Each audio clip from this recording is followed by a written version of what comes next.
Recently জানো তো, আমাদের পরিবারে একটা বিশাল পরিবর্তন হয়েছে।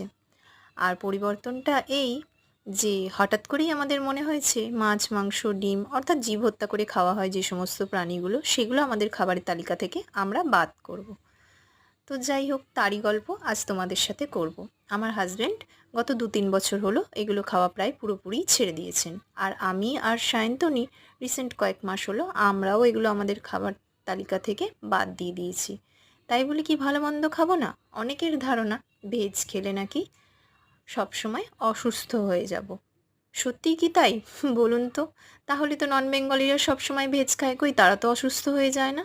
যাই হোক, কথা বলতে বলতে এখানে দেখো আমি বিরিয়ানি করব, আলু বিরিয়ানি। তো মশলাটা প্রথমে দই দিয়ে যেভাবে চিকেন মশলা কষে ঠিক সেভাবে কষে নিলাম।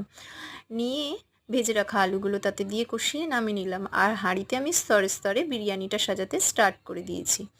বিরিয়ানিটা সাজানো প্রায় আমার কমপ্লিট হয়েই এসেছে। এরপর আমি এটাকে ঢেকে দেবো, দিয়ে আমি ভাপে বসিয়ে দেবো।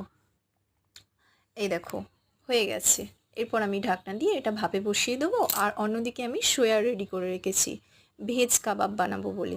তো যাই হোক, সোয়াটা আমি মশলা মাখিয়ে রেডি করে রেখেছি, এগুলো কাবাব আকারে গড়ে নিয়েছি। এরপর আমি কড়াইতে তেল দিয়েছি ওগুলো ফ্রাই করব বলে। তেল দিয়ে আমার এগুলো এবার লাল লাল করে ফ্রাই করে তুলে নিতে হবে। কাবাবগুলো আমি ভাজতে দিয়েছি। একটা সময় আমি রান্না করতে ভীষণ ভালোবাসতাম, আর ননভেজ খেতে ভালোবাসতো বলে রেস্টুরেন্টের প্রায় ম্যাক্সিমাম রান্নাই আমি বাড়িতে তৈরি করতে পারতাম। তো যাই হোক, এখন সেগুলো ভেজ দিয়ে ট্রাই করব। তো আমি ওই বিরিয়ানির মশলাটা খানিকটা কষিয়ে তুলে রেখেছিলাম, কাবাবগুলো তাতে দিয়ে দিলাম।